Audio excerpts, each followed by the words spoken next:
Hi, I'm Martin from More Strategic, and today's video is about measuring success. If we want to get access to more resources to be able to invest in our fundraising growth and to be more effective in delivering our marketing programs, we need to have good measures in place to be able to report upwards, to be able to justify the investments we're asking people to make. All too often we see that the primary measure for a fundraising and marketing program for a not-for-profit is purely the P&L. How are we doing from a pure financial perspective? But there are many other measures we need to put in place, and even within that pure P&L, there are other factors we need to consider. So here's my charity dashboard. These are the 8 key factors that I think a not-for-profit should be measuring in their fundraising and marketing program. So the first is around that issue of profitability. Yeah, absolutely, we need the P&L. But more than that, we actually need to be able to look at our performance relative to their sector. So not just did we grow by 4%, but how did that compare to the rest of the charity sector? We might have a cost to income ratio of 15%, but is that good or bad compared to everybody else? So we need to put in place relative measures. And I'll go through that again in another video when we talk about our benchmarking service. But as well as measuring that financial performance, we need to measure whether we're creating an asset base of engaged long-term supporters. Often when we undertake acquisition of trying to acquire new donors, actually our cost-income ratio will get worse for a period of time. And if that reporting isn't counterbalanced by showing that we're building up what we would call our donor bathtub, then it's going to look bad. So we need to be able to report, and we talk about this donor bathtub, it's quite a simple metaphor. You have a bathtub of donors, you can add more people by turning on the warm tap of acquiring people you already know, or you can add people you don't know by turning on the cold tap. But you're putting more people into the bath. Now, unless you have the plug in the bath, of course those people are just going to go through and churn in and out of your organisation, which I think, to be honest, we've done too much in the past 10 years. So we've got to make sure we've got the plug in and keep people in our donor bathtub by having great supporter experiences, making sure we build really strong relationships with people. And of course we can torture this metaphor a little bit further by having a mop that we help to mop up people who've gone down the plug hole and reactivate them, etc. Now we do need to look in detail at our transactional data. There's great benchmarking services from Pareto Fundraising and from Blackboard. I'm quite familiar with the Pareto one. It's brilliant at telling you exactly what is happening compared to the rest of the market for your direct marketing programs and the trends around second gift rates, around loyalty rates, around average gift, etc. It's brilliant. You really should be doing that to know exactly what's going on in the detail of those programs. But increasingly, we think we need to be measuring the experience that people have.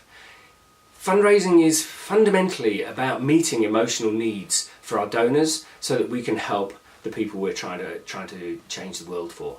So we really need to measure the experience that people have. The for-profit sector have been doing this brilliantly for the last 10, 15 years, but we've really been slow to adopt this process. And again, we're launching a program, we're test piloting it right now to actually better measure what's the experience people actually had at the time of having it, of engaging with our not-for-profit. From a brand perspective, all too often I see measures around brand awareness, and most of us just don't have the budgets to deliver really high levels of brand awareness unless we're already an established charity or we've got some incredibly novel way of breaking through. So it's much more important for us to measure brand appreciation. How many people think what we do is absolutely vital and important and love us as an organisation? I'd rather have a small band of people who are deeply passionate about our organisation than millions of people who go, yeah, I've got a vague idea of who they are. And quite often when we do research amongst supporters, we just find that their level of knowledge about organisations is really quite shallow. They have a quite high degree of faith in the organisation, but they don't know very much about them. So let's build up small groups of passionate advocates rather than worrying about why can't we get a brand awareness score of more than 20%. In a lot of research studies I used to do, we would put made-up charities in and we could still get a brand awareness score of 11% for a charity that doesn't even exist, just because it sounds plausible. Perhaps one of the most critical things that we don't measure very well is around the organisational culture, and specifically how that culture relates to fundraising.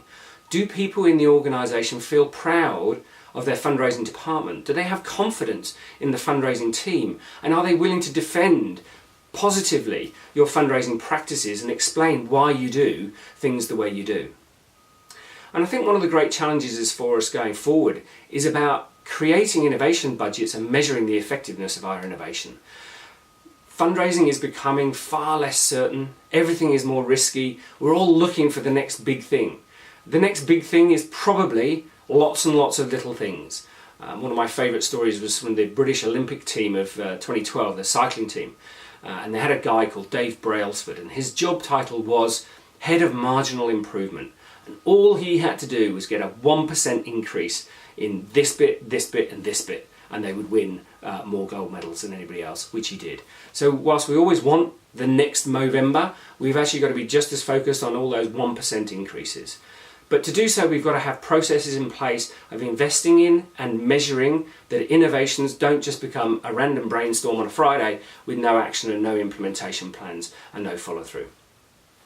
If we get these key measures right, I think we can go a long way to improving our performance.